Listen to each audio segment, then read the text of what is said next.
नमस्कार दोस्तों, मैं कौशल चंद्र उपाध्याय आपके सामने एक कहानी लेकर प्रस्तुत हूँ और आपसे अनुरोध है कि वीडियो पूरा देखिएगा। कहानी है, लोग अपने आप को भगवान से भी बड़ा समझ लेते हैं, परंतु भगवान से बड़ा कोई नहीं है।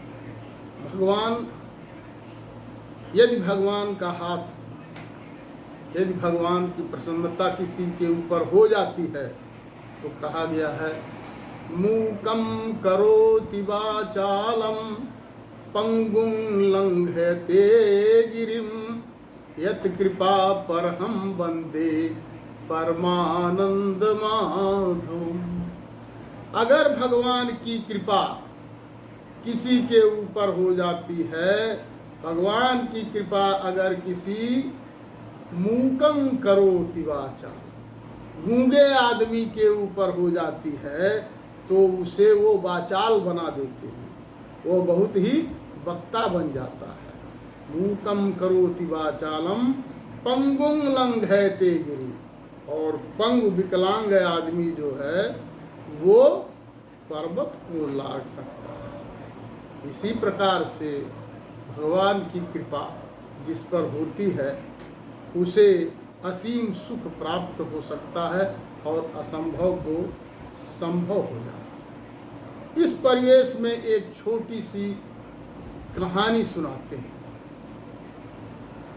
एक समय जाड़े का दिन था और शाम हो गई थी, बादल घिर गए थे, आसमान में बादल छाए हुए थे और एक नीम के पेड़ पर बहुत से कौवे बैठे हुए थे। कौवों का स्वभाव ये होता है कि वो आपस में लड़ते बहुत हैं और शाम को जब वो किसी पेड़ पर बैठते हैं तो ऐसी लड़ाई करते हैं कि किसी एक दूसरे से लड़ते हैं और अपने स्थान को स्वयं निर्धारित करते हैं कि हम जो जैसा बलवान होता है उस तरह से तो अपना जगह बनाता है। तो कौवे का जो स्वभाव है वो बहुत, कहा भी जाता है काँव काँव मत करो कौवे की तरह। तो उस पेड़ पर कौवे इकट्ठे हो गए थे, बादल छाया हुआ था और शाम हो गया था।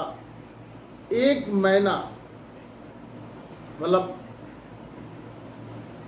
मैना जो है वो उड़ती हुई आ रही थी और अपना घोंसला उसे नहीं मिल रहा था क्योंकि अंधेरा था, घना अंधेरा हो गया था।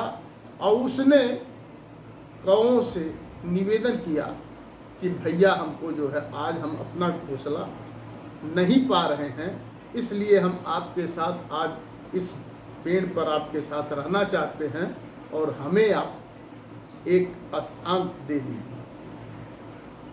कौवे ने कहा, नहीं, यह पेड़ हमारा है, तू यहाँ से भाग जा। कौवे उसको भगाने लगे।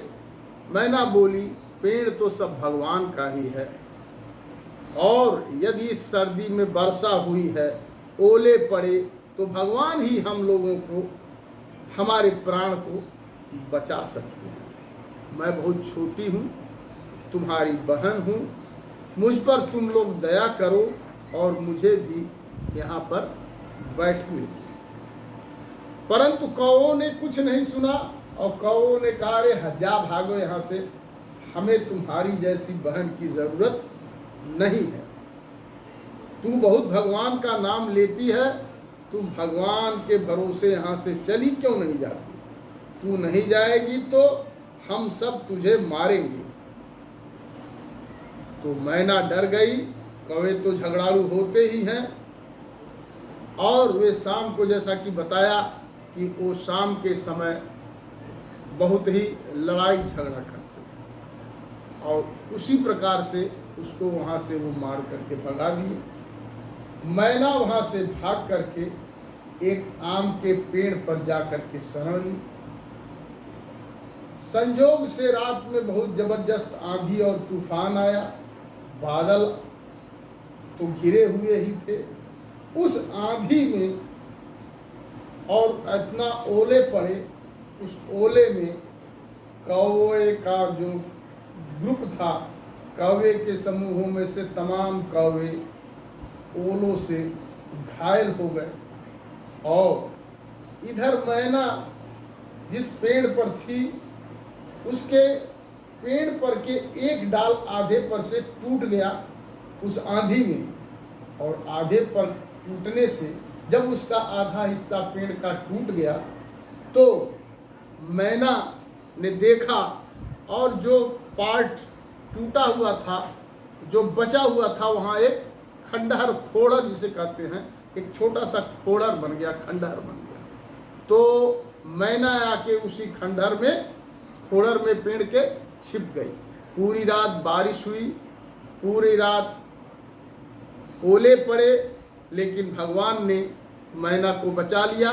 मैना का कुछ नहीं हुआ, मैना उस फोड़र में पड़ी रही, सुरक्षित पड़ी रही। सुबह हुआ, पानी खत्म हुआ, मैना निकल करके उड़ गई। फिर देखी कि कुछ कौवे जो है घायल पड़े हुए हैं, कुछ मर गए हैं। तो कौवे ने पूछा कि मैना बहन तुम कहाँ थी?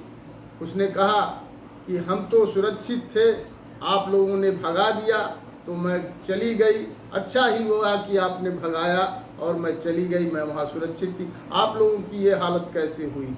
उन्होंने बताया कि ऐसे ऐसे हुआ था, आंधी आने से सबके प्राण संकट में हो गए, कुछ लोग मर गए, कुछ हम लोग घायल हुए हैं। तो मैना ने कहा देखिए, हमने कहा था आप भगवान पर विश्वास करिए, लेकिन आप लोगों ने एक नहीं माना और हमको भगा दिया। तो भगवान जो है हमें बचाए हैं, और भगवान का ही कृपा ये है कि जो हम बच गए हैं और आप लोग नहीं बचे।